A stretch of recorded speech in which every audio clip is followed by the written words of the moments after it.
여러분이 가장 두려워하는 일이 지금 일어나고 있다면 어떤 기분일까요? 어쩌면 그것은 관계의 끝일지도 모릅니다. 가까웠던 누군가가 더는 우리 곁에 머무르지 않을지도 모른다는 사실, 그것은 우리를 불안하게 하고 때로는 깊은 슬픔에 빠뜨리기도 합니다.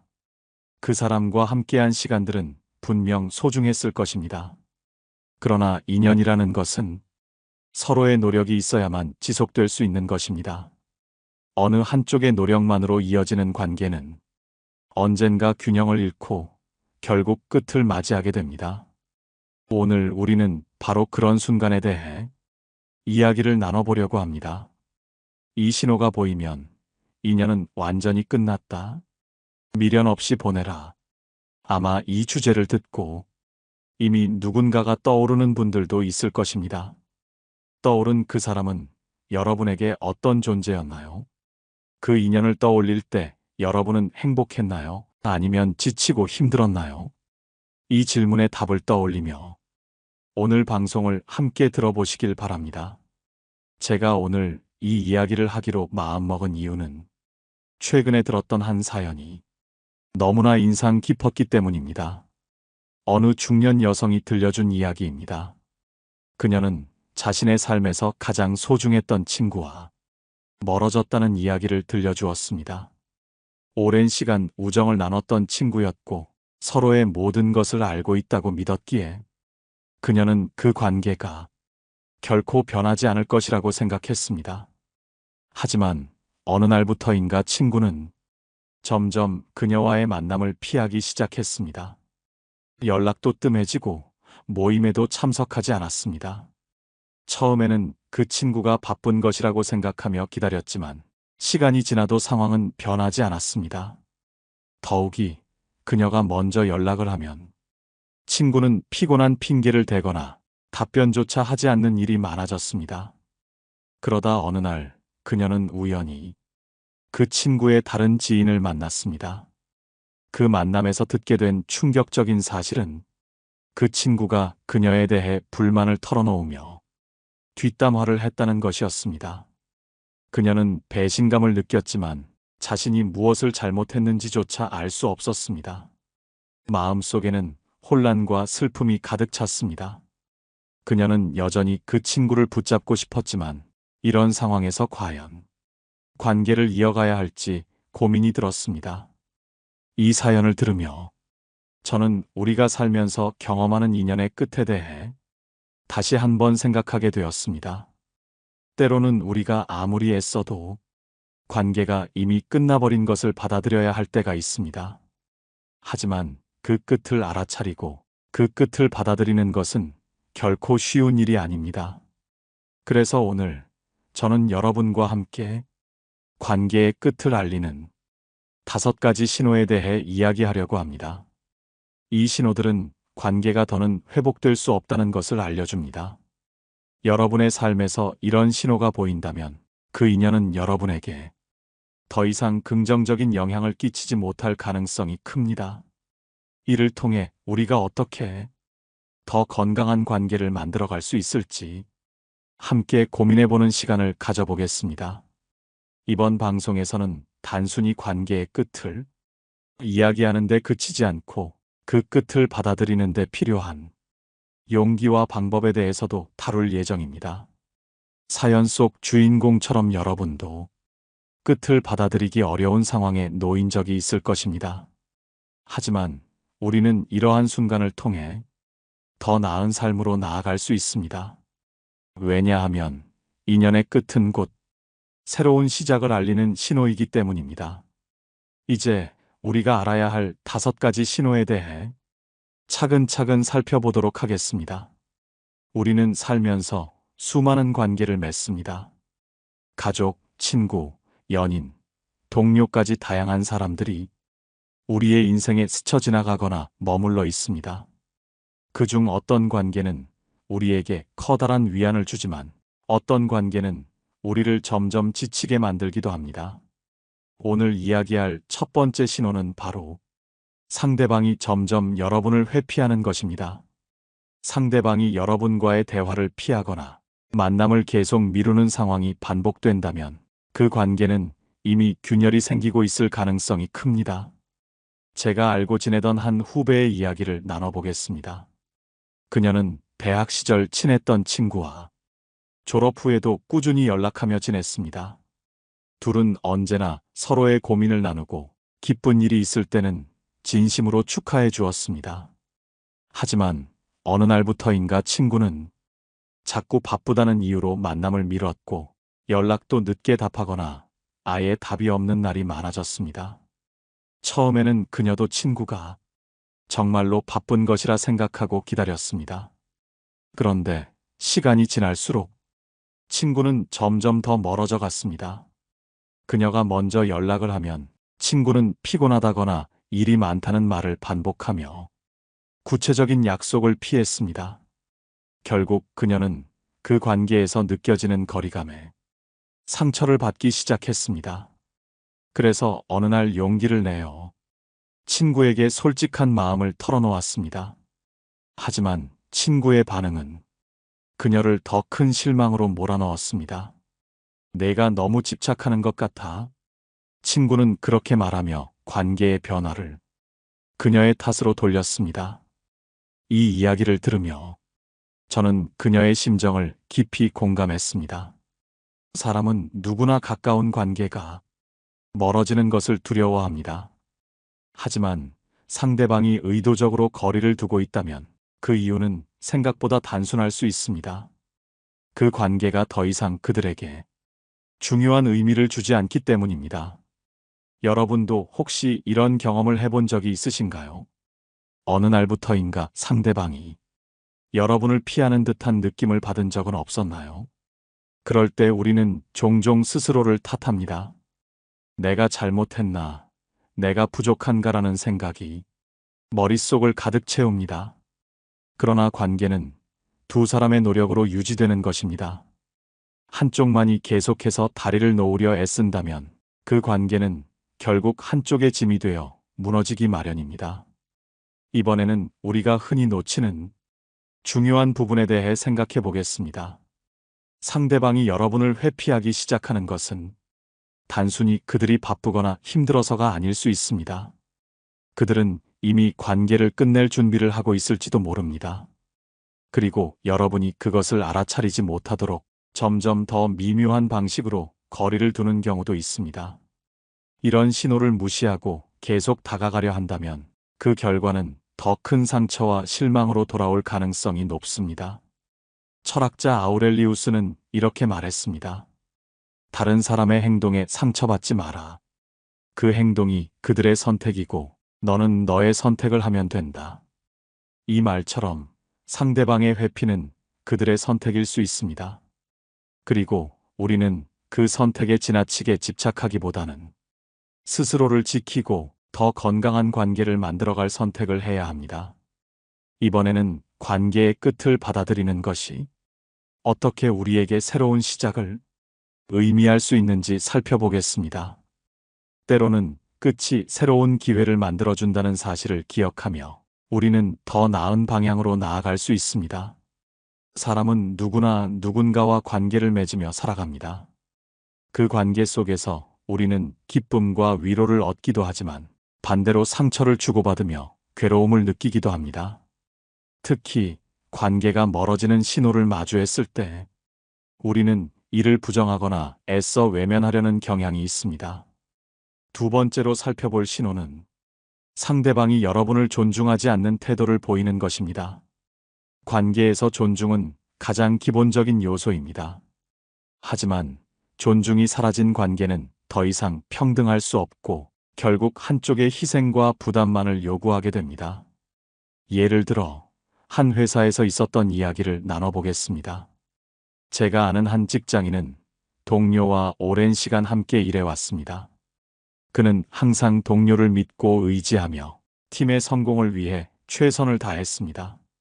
하지만 어느 순간부터 동료는 그의 의견을 무시하고 그가 한 노력에 대해서도 당연하다는 듯이 여겼습니다. 회의 시간에는 그의 아이디어를 가볍게 넘기고 그가 해결한 문제에 대해서는 마치 자기 공로인 양 행동하기도 했습니다. 처음에는 직장인도 동료의 태도를 이해하려고 했습니다. 아마 바빠서 그럴 거야라며 스스로를 설득했습니다. 하지만 시간이 지날수록 동료의 행동은 점점 더 심해졌습니다. 그는 불만을 품기 시작했고 결국 한 번의 큰 갈등 끝에 동료와의 관계를 정리하기로 결심했습니다. 이 이야기는 단지 직장에서만 일어나는 일이 아닙니다. 우리가 맺는 모든 관계에서 존중은 필수적인 요소입니다. 상대방이 여러분의 생각과 감정을 무시하거나 여러분의 존재 자체를 가볍게 여기는 태도를 보인다면 그 관계는 이미 건강하지 않다는 신호입니다. 여러분은 혹시 이런 경험을 해보신 적이 있으신가요? 친구나 가족 혹은 연인에게 존중받지 못한다고 느낀 순간 말입니다. 그때 여러분은 어떤 감정을 느꼈나요? 그 관계를 유지하기 위해 노력했지만 결국 더 깊은 상처를 받았던 경험은 없었나요? 존중은 관계를 유지하기 위한 기본적인 예의이자 상대방을 인정하고 배려하는 마음입니다. 하지만 그것이 깨졌을 때 우리는 관계에 대한 신뢰를 잃게 되고 상대방에게 더 이상 의지할 수 없다는 사실을 깨닫게 됩니다. 철학자 칸트는 이렇게 말했습니다. 사람을 단지 수단으로 대하지 말고 그 자체로 목적으로 대하라. 이 말은 모든 인간이 존엄성을 가진 존재로 대우받아야 한다는 뜻을 담고 있습니다. 우리가 관계에서 상대방에게 바라는 것도 결국 이 기본적인 존중과 배려일 것입니다. 이번에는 존중이 사라진 관계를 어떻게 마주해야 하는지 생각해 보겠습니다. 때로는 존중이 없는 관계를 끝내는 것이 자신을 보호하는 가장 현명한 선택일 수 있습니다. 여러분의 시간과 에너지를 소중히 여기며 더 건강하고 의미 있는 관계를 만들어 가야 합니다.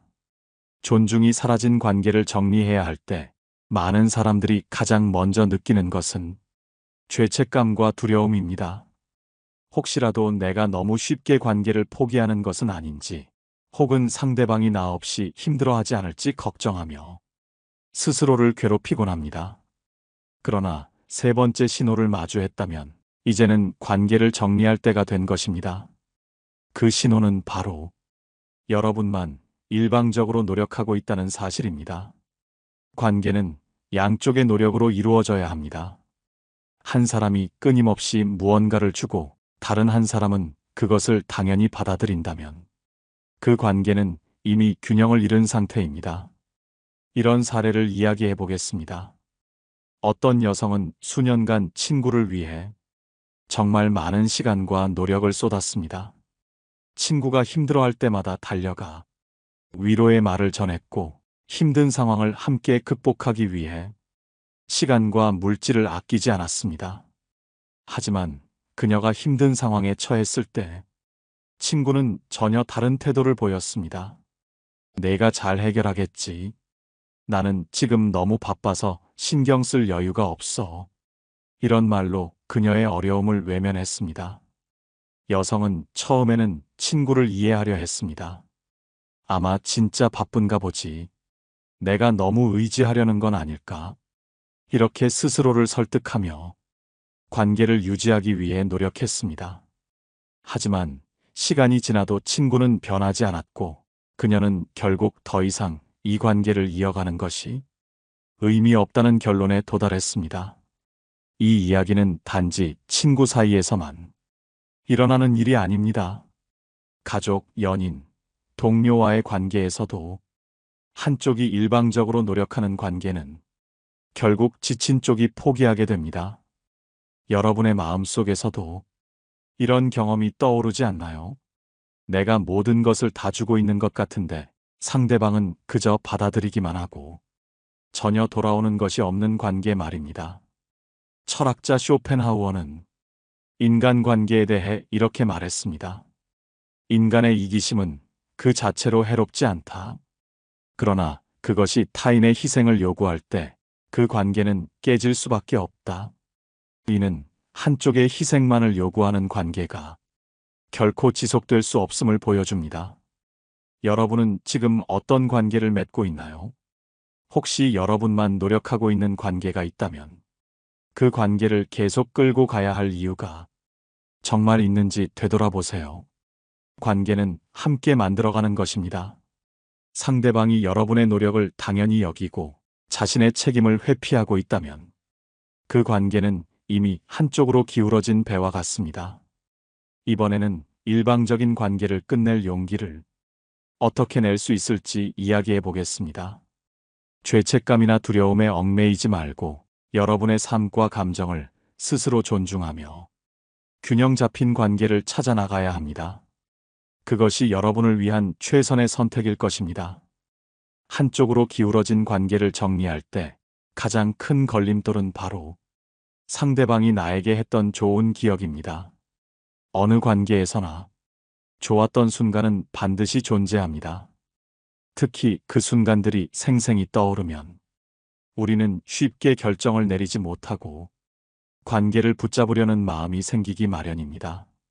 하지만 네 번째 신호는 과거의 기억에 얽매여 현재를 외면하고 있다는 것입니다.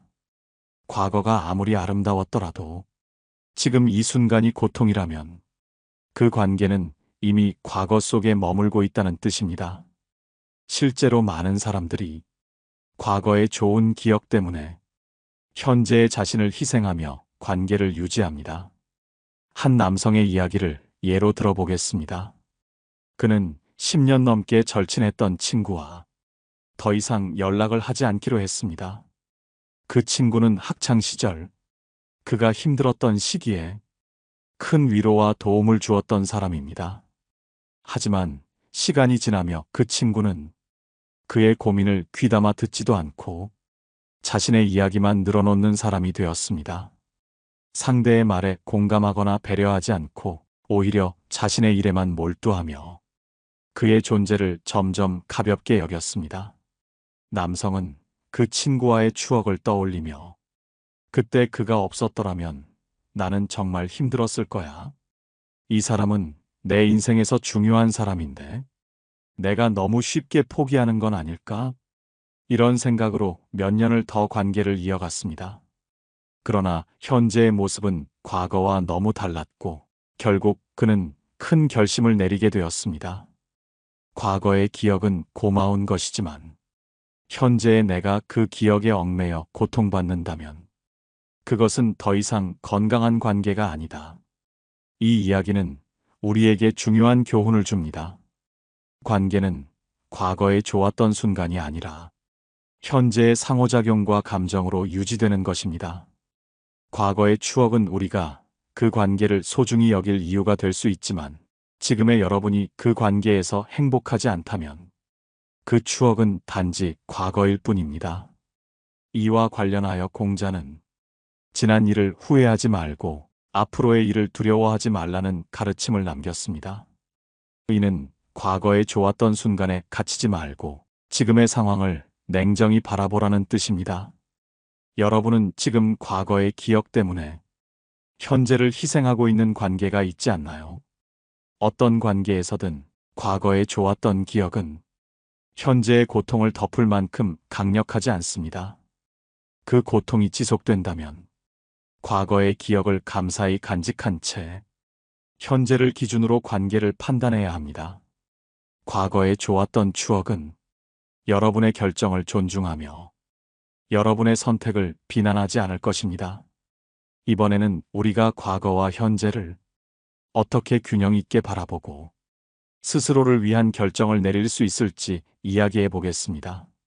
사람들은 종종 마지막으로 한 번만 더 기회를 주자는 마음으로 관계를 이어가곤 합니다. 하지만 다섯 번째 신호는 반복적으로 주어진 기회가 무의미해졌다는 것입니다. 한 번의 실수는 누구나 할 수 있지만 그 실수가 반복된다면 그것은 더 이상 실수가 아니라 습관이 됩니다. 한 여성의 사례를 들어보겠습니다. 그녀는 오랜 친구와 자주 다툼을 겪었습니다. 그 친구는 매번 약속 시간을 지키지 않고 약속을 어기는 일이 잦았습니다. 처음에는 친구를 이해하려 노력했습니다. 그 친구도 그때마다 진심으로 사과를 했기 때문입니다.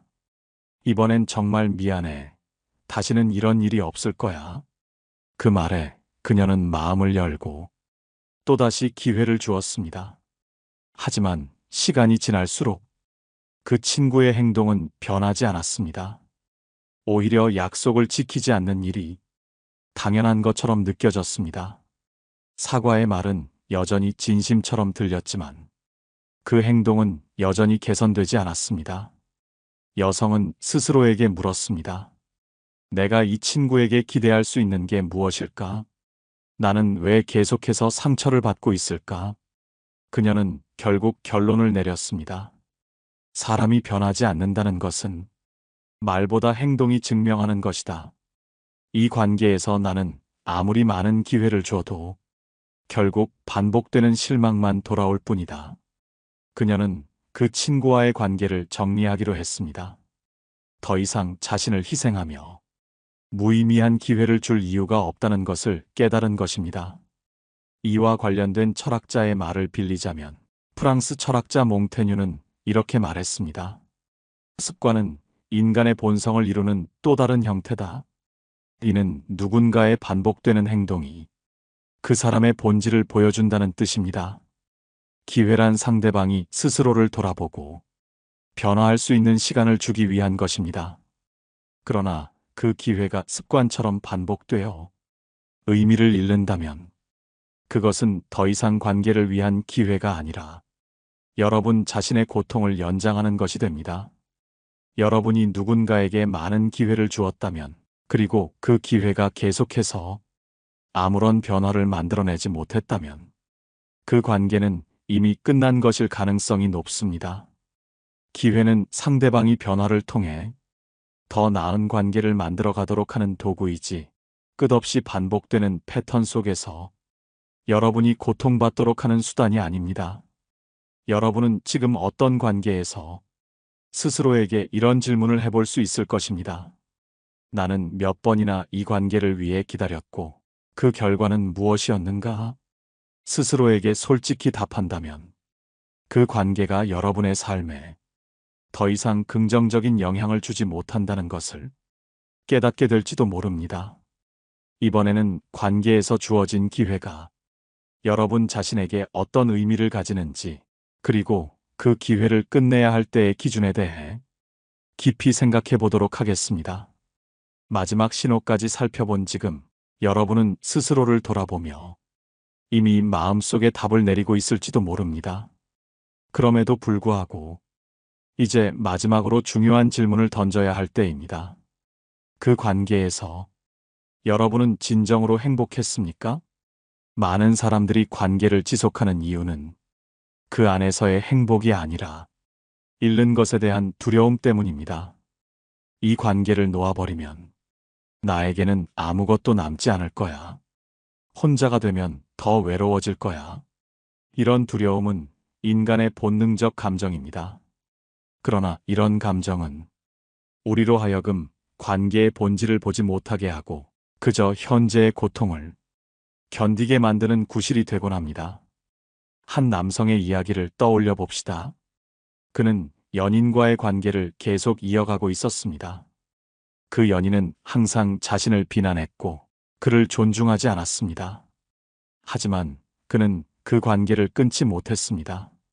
그 이유는 단 하나였습니다. 이 관계를 끝내면 나는 더 이상 사랑받을 기회를 잃을 것 같아. 그는 하루하루를 버티며 살았습니다. 하지만 시간이 지날수록 그의 자존감은 무너지고 스스로를 더 미워하게 되었습니다. 그러던 어느 날 그는 깨달았습니다. 내가 잃고 싶지 않았던 것은 그 사람 자체가 아니라 내가 관계에서 느끼고 싶었던 행복이었다. 하지만 그 행복은 이미 사라진 지 오래였다. 그는 관계를 정리했고 비로소 자기 자신을 돌보는 시간을 가질 수 있었습니다. 관계에서 가장 중요한 것은 상대방이 아니라 여러분 자신이 느끼는 행복입니다. 그 관계가 여러분에게 행복을 줄 수 없다면 그것은 이미 끝난 것입니다. 아무리 관계를 이어간다 해도 그 속에서 행복을 찾을 수 없다면 그것은 여러분에게 남은 감정적 짐일 뿐입니다. 노자라는 철학자는 무엇을 얻고자 한다면 무엇을 먼저 내려놓아야 한다고 말했습니다. 이 말은 관계에서도 적용됩니다. 여러분이 진정으로 행복하고 싶다면 이미 끝난 관계를 내려놓아야 합니다. 그럴 때 비로소 새로운 시작과 더 나은 가능성을 마주할 수 있을 것입니다. 이제 여러분께 묻고 싶습니다. 여러분의 삶에서 행복을 가로막는 관계는 무엇인가요? 그 관계를 놓아버림으로써 여러분은 어떤 자유를 얻을 수 있을까요? 스스로에게 진지하게 물어보고 그 답을 통해 앞으로 나아갈 힘을 얻으시길 바랍니다. 오늘 방송을 마치며 이 질문들을 여러분의 마음에 남겨두고자 합니다. 여러분이 삶에서 더 많은 행복과 더 큰 자유를 찾기를 진심으로 바랍니다. 끝까지 함께 해주신 여러분, 감사합니다.